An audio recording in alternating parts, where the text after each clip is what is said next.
좌우로 인사하십시다. 늘 승리합시다. 하나님의 사랑 안에서. 자, 같이 한번 처음부터 끝까지 해봅시다. 시작. 늘 승리합시다. 하나님의 사랑 안에서. 할렐루야. 네.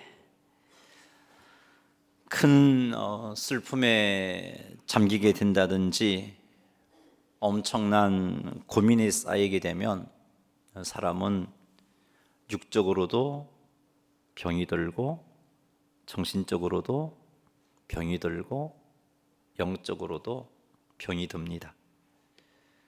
큰 어려움이 생겼는데 그 어려움을 극복할 힘도 없고 가능성도 전혀 없다면 정말 그땐 절망하게 됩니다. 이러한 슬픔과 고민이 지속된다든지 더 강하게 주어지면 못 견디게 되죠.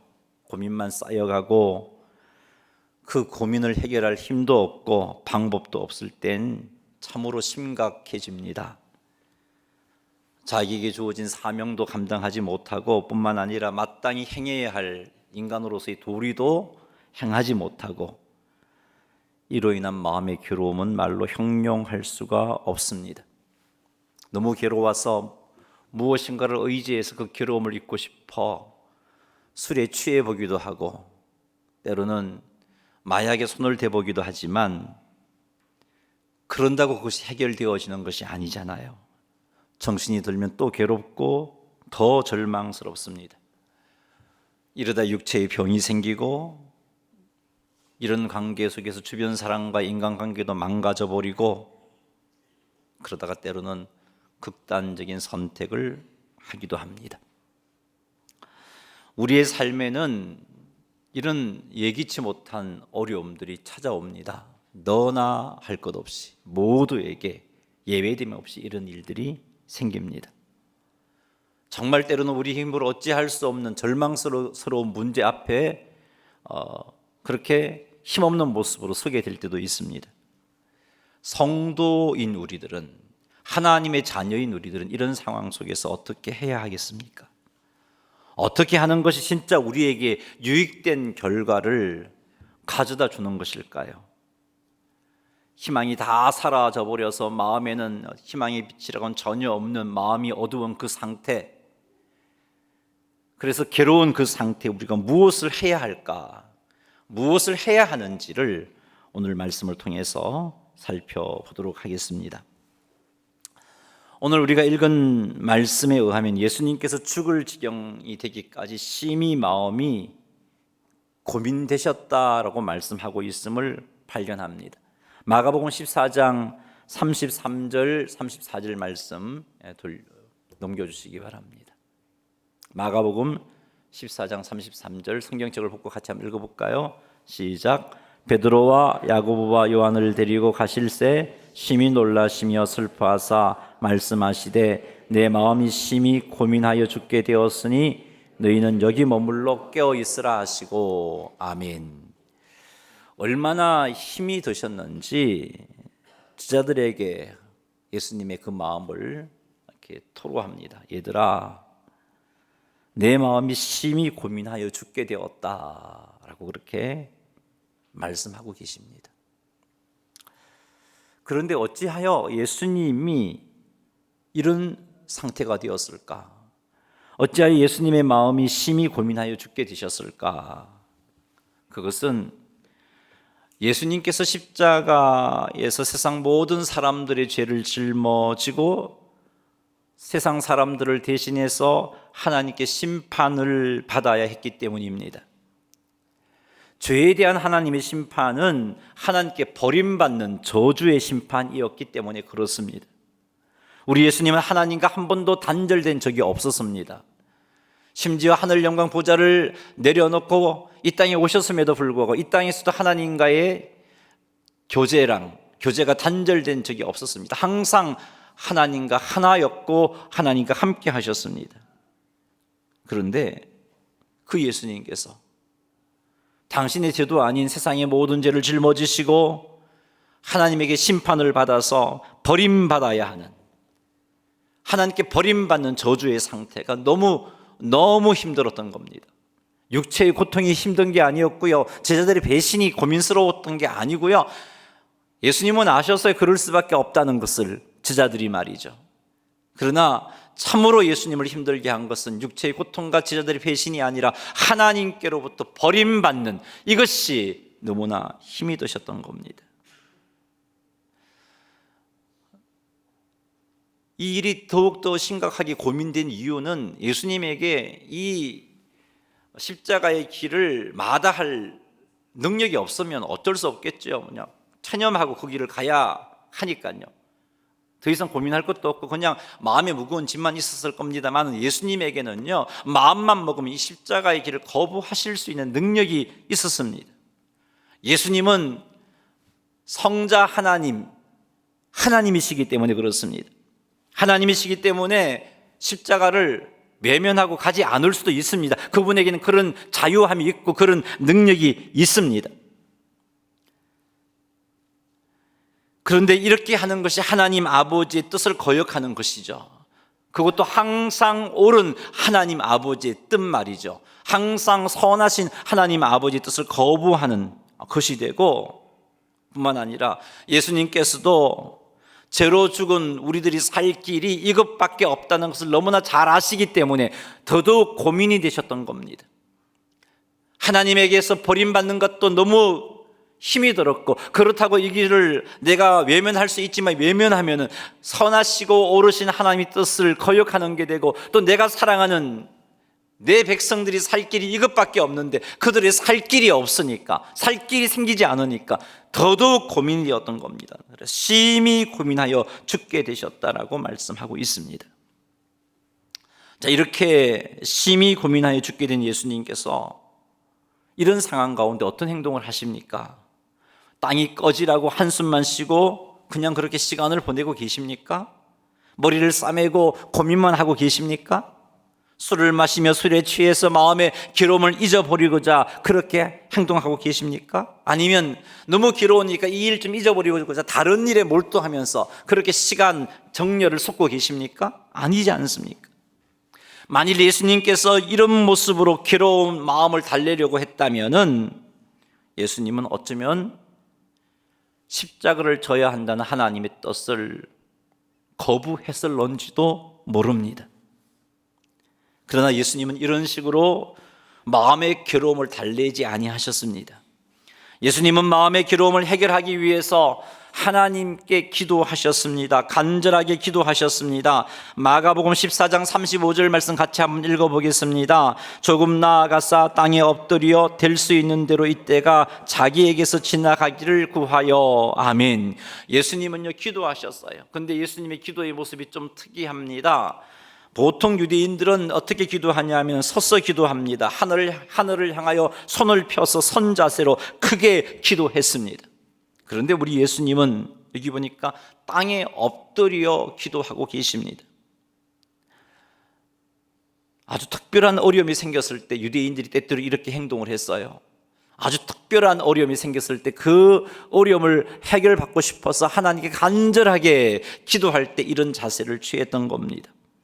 예수님께서 땅에 엎드렸다는 것은 정말 간절하게 예수님의 그 고민을 가지고 하나님께 나아가 해결받고 싶었던 것이죠. 참으로 간절하게 기도하기를 원하셨던 것이죠. 그래서 간절한 기도의 자세를 취하셨습니다. 그런데 간절한 기도의 자세만 취하신 것이 아니라 참으로 간절하게 기도하신 겁니다.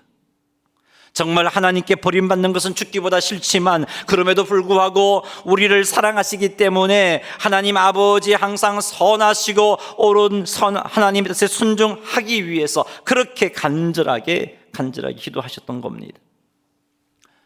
우리는 이렇게 생각할 수 있어. 예수님이니까 그렇게 하실 수도 있었던 것 아니겠어요?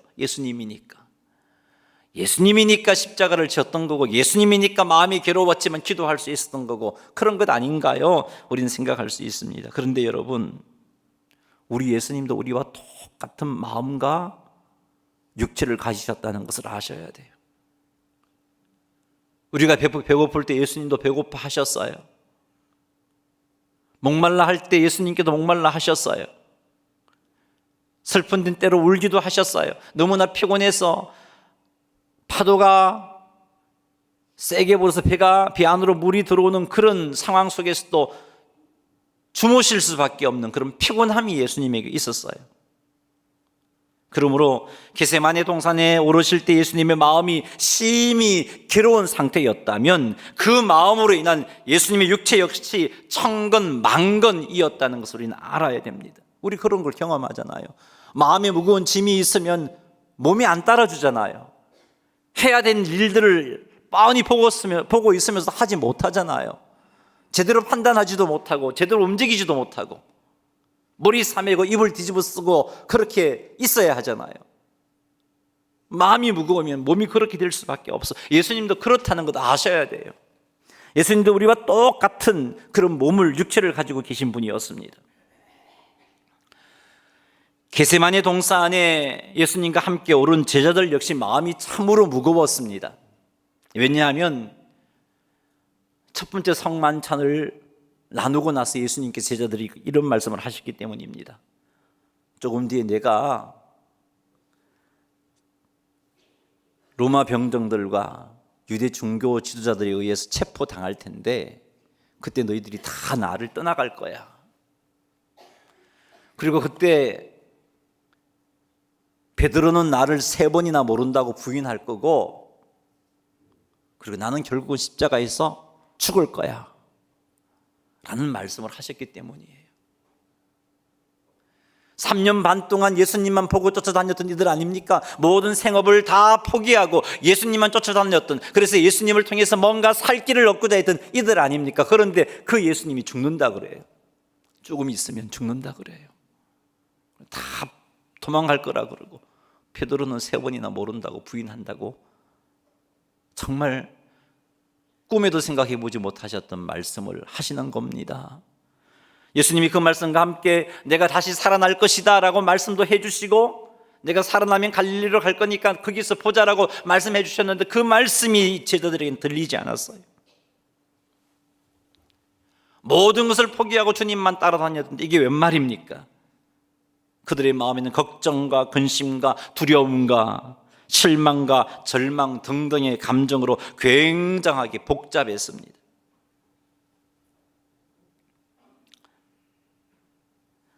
예수님께서 이런 상황을 제자들에게 미리 말씀하신 것은 이런 어려움이 생겼을 때, 닥쳤을 때 시험 들지 않게 깨워서 준비하라고 말씀하신 거란 말입니다.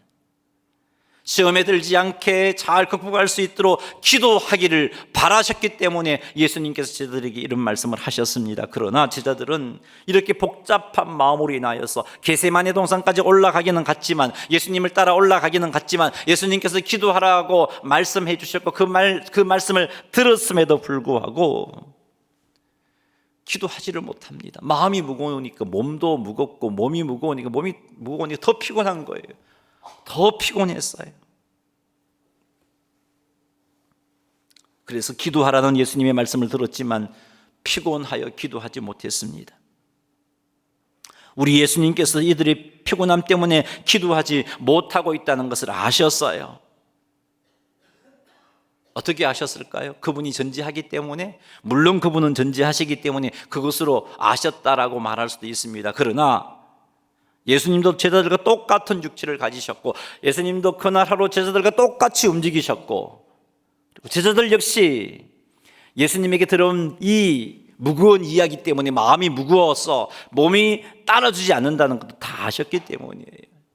그냥 전지에서 직관적으로 아시는 게 아니고 친히 몸으로 경험하면서 그들의 아픔과 그들의 고민과 그들의 연약함을 예수님도 지금 느끼고 계시기 때문에 아셨단 말입니다. 다 아셨어요. 그럼에도 불구하고 우리 예수님께서 제자들이 마음이 무겁고 무거운 마음 때문에 기도할 수 없다는 것을 다 아시고 계심에도 불구하고 우리 예수님께서는 제자들에게 기도하라고 말씀하셨어요. 기도하기를 원하셨고요, 기도하라고 말씀을 하셨어요. 제자들은 예수님이 이 말씀을 따라서 기도해야 했습니다. 두려워 떨지 않게 해달라고 기도해야 했어요. 예수님이 체포될 때 예수님이 십자가에 못 박히실 때 시험 들지 않도록 기도해야 했어요. 예수님을 떠나지 않게 해달라고, 예수님을 모른다고 3번 부인하지 않게 해달라고 기도해야 했던 겁니다. 그런데 너무 피곤해서 기도하지 못했어요. 마음이 이미 병들어 있으니까 몸까지 따라주지 않았던 겁니다. 기도하지 않았어요. 근데 예수님도 똑같았어요.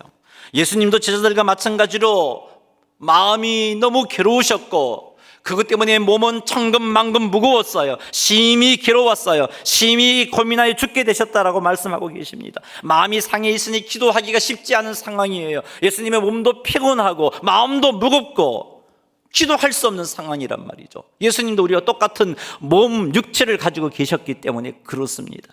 그럼에도 불구하고 예수님은 얼굴을 땅에 대고 간절하게 기도하셨습니다. 왜요? 마음이 심히 무겁고 괴로울 때 하나님께 주신 사명을 감당할 수 있는 길이 하나님께 기도하는 것이었기 때문에 기도하셨던 겁니다. 마음이 괴롭고 피곤하며 그런 상태가 되면 기도고 뭐고 다 귀찮잖아요. 기도해야 한다는 것 마음은 있지만 안 되잖아요. 쉬고 싶은 마음이 있어서 기도하기보다는 그냥 아무 생각하지 않고 걱정하면서 그냥 멍 때리고 앉아 있는 게 우리의 모습이잖아요. 제자들도 그런 마음이었어요. 근데 이런 마음이 제자들에게만 있었겠어요? 우리 예수님께도 똑같은 육체가 있는데 예수님의 마음도 괴롭고 피곤하고 힘든 상태란 말이에요. 예수님도 쉬고 싶고 그냥 원하시면 이 길을 또 가지 않을 수 있는 그런 상태이기 때문에 많이 고민하면서 그렇게 시간을 보낼 수 있는 상황이란 말이죠. 그럼에도 불구하고 예수님은 기도하셨어요. 기도할 수 없는 우리와 똑같은 상황이지만, 기도할 수 없는 제자들과 똑같은 형편이었지만 그럼에도 불구하고 예수님은 기도하셨어요. 왜냐하면 기도만이 사명을 감당하게 해주기 때문에, 기도만이 순종하게 해주고, 기도만이 시험에 들지 않게 해주고, 기도만이 결국은 우리의 무거운 마음을 이겨내고 하나님께서 원하시는 모습으로 살게 해주기 때문에 우리 예수님은 마음이 무겁고 육은 힘들었지만 그럼에도 불구하고 기도하신 겁니다. 마음이 무겁고 괴로울 때 절망하고 낙심하고 한숨 쉬고 불평하고 원망하기 쉬워요. 그게 더 쉬워요. 희망이 다 사라져버려 마음이 어둡고 괴로울 때 기도하기보다는 이런 괴로움을 잊기 위하여 술을 의지하고 쾌락을 추구하는 것이 더 쉽습니다. 그런데 아셔야 돼요. 이런 행동은 마치 망망대해에서 목이 말라서 마실 물이 없다고 바다 물을 퍼마시는 것과 똑같은 행동이에요. 죽는 행동이에요. 예수님은 이것까지 아셨어요. 그래서 마음이 무겁고 심히 괴로워 죽을 상태였지만, 이로 인해 몸도 마음도 천근만근 기도할 수 없는 상태였지만, 기도만이 이런 상태를 극복할 수 있는 유일한 길이었기에 예수님은 기도하셨던 겁니다. 뿐만 아니라 예수님처럼 힘들고 어려운 상태에 있는 제자들이 기도하기를 원하셨던 것입니다.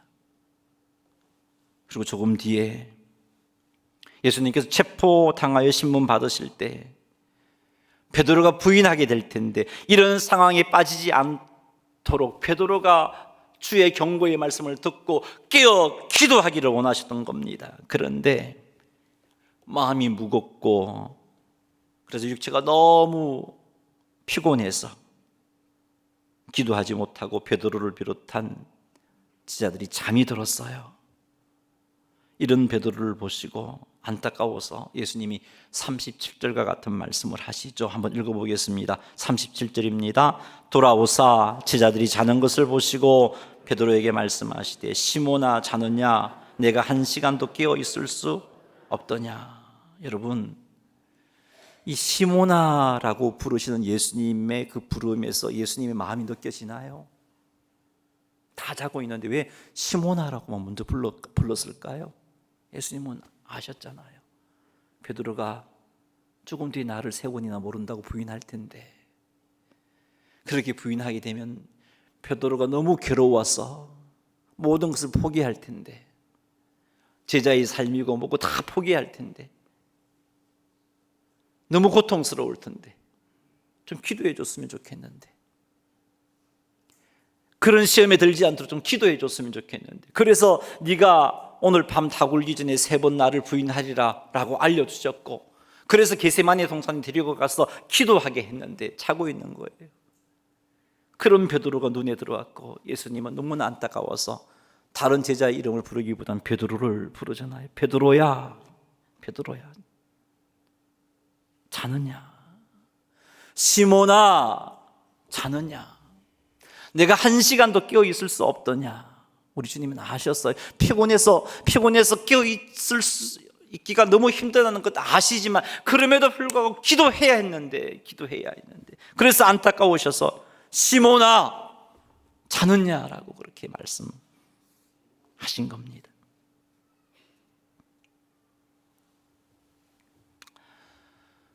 우리 예수님께서 이렇게 힘든 상황에서, 몸도 마음도 따라주지 않는 그런 상황에서 기도할 수 있었던 것은요,